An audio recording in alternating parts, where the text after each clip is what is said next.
What's up, team? Sean from Rest2Live here, and we've got some breaking news on SoFi, and it's not good news, unfortunately. Doesn't mean you should read into it, but like all things, we should take these points, these data points, and start to funnel it into our vision for how we view and understand the things we're investing in. So, as usual, I don't want to waste any time at all.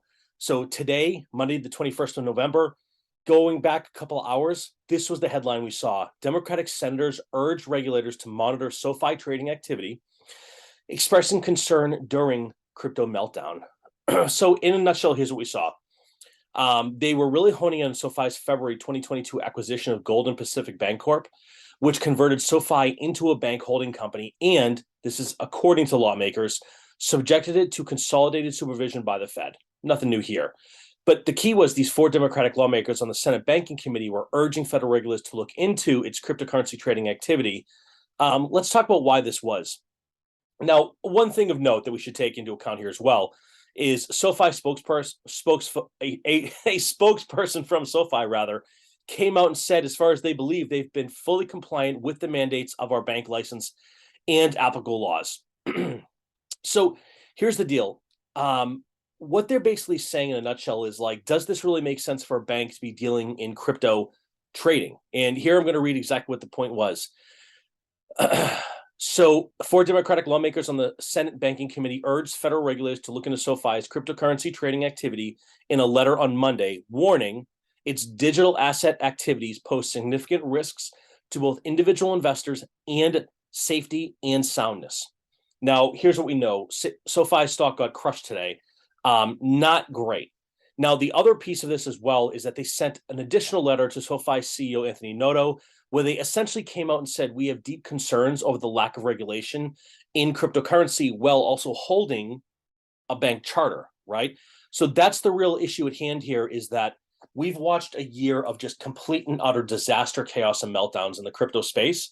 And they're saying to them, look, you're an actual bank. You are a regulated chartered bank who's working in and around these kinds of problems. This is serious, right? So the reason this is something you have to stand back and understand is because on the surface, it seems like, what's the big deal? You have to take a step back and understand the way these things work. SoFi is very, very different than its peers. This is one of the reasons a lot of investors, myself included, tend to like SoFi. But what makes it unique is also why it's getting some scrutiny. It's a bank holding company that's also a crypto exchange. Now, to be fair, it's through a subsidiary, but still, close enough.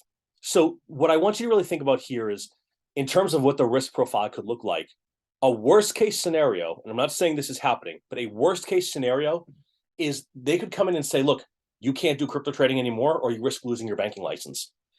Or it opens them up to some sort of specialized requirement we've never seen before, or some other thing we can't even come up with yet because we don't know.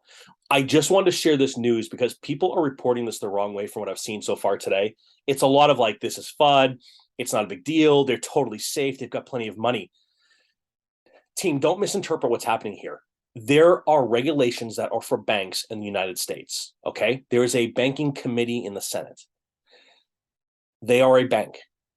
They also are in the business of unregulated crypto exchange. That's a problem if you are a regulated bank. It doesn't mean that there will be a problem. It doesn't mean that there has been a problem. It doesn't mean anything. The concern is the what if and the how do we regulate a bank that does unregulated activities, right? That's the crux of this argument. More news is going to come out on this, hopefully, as more pieces really start to fall through the cracks here. But I suppose the big question is this raises a bigger concern around what happens from here.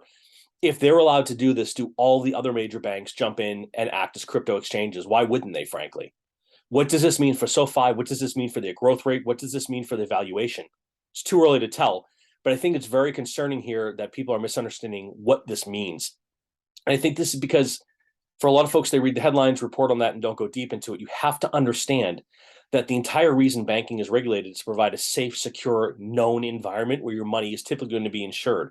When you start to apply that against unregulated industries, who knows what can happen? It can throw off a lot of things internally. And then just if you're curious, I figured I'd throw this in here at the end. Specifically, the lawmakers were Senate Banking Chair Sherrod Brown, a Democrat from Ohio, and fellow committee members Jack Reed, Delaware from Rhode Island, Chris Van Hollen, Democrat from Maryland, and Tina Smith, another Democrat from Minnesota, point to SOFI's financial regulation as evidence. Investor education material from SOFI warns that a cryptocurrency offered on SOFI's crypto platform, Dogecoin as an example, has no special use case or features. SOFI's literature calls it a pump and dump scheme. Team, if you're not catching it and you're not hearing what I'm putting down, in their own literature of a product that they facilitate, they call it a pump and dump scheme with no use case or feature. I'm going to say that again. A bank who's operating as an unregulated crypto exchange is quite literally calling products it has on its exchange a pump and dump scheme with no special use case or special feature. So the problem there is this is like a gigantic middle finger to the regulated world saying like, yeah, sure, we're a bank, we follow bank rules, but over here, we're going to do whatever the hell we want, even if it's really bad for our investors potentially.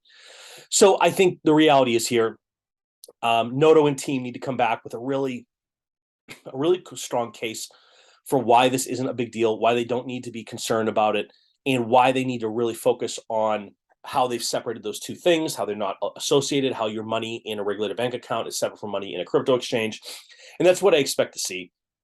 To be totally fair, there was no like, or else, or this is going to happen, or you're in big trouble. It was more like, hey, here's what we think. We're notifying you now of these concerns. Please come back to us and explain what's going on. I, for one, as an investor, would love to see what they come back with. I'd love to see the inner workings of how they keep all of this separate. And I would also add, too, just because a committee sends out a letter like this doesn't mean it's a moment for concern. It just simply means like, hey, we don't quite understand how you're running your business if you're both regulated while also working in the unregulated space. That's it. It's nothing crazy. It's nothing to be super concerned about. However, this is also why we preach on this channel all the time. Make sure you're hedging, because if something was to happen and there was a sudden backslide, just be prepared. Make sure you're in a good spot for that. So team, I guess at this point, what I'd really be interested in is, what do you think is going to happen here? I'd love to get your opinion down below. I actually read every comment. I try to respond to all of them. And to be fair, I actually use it as part of my data points when I think about what I'm working on.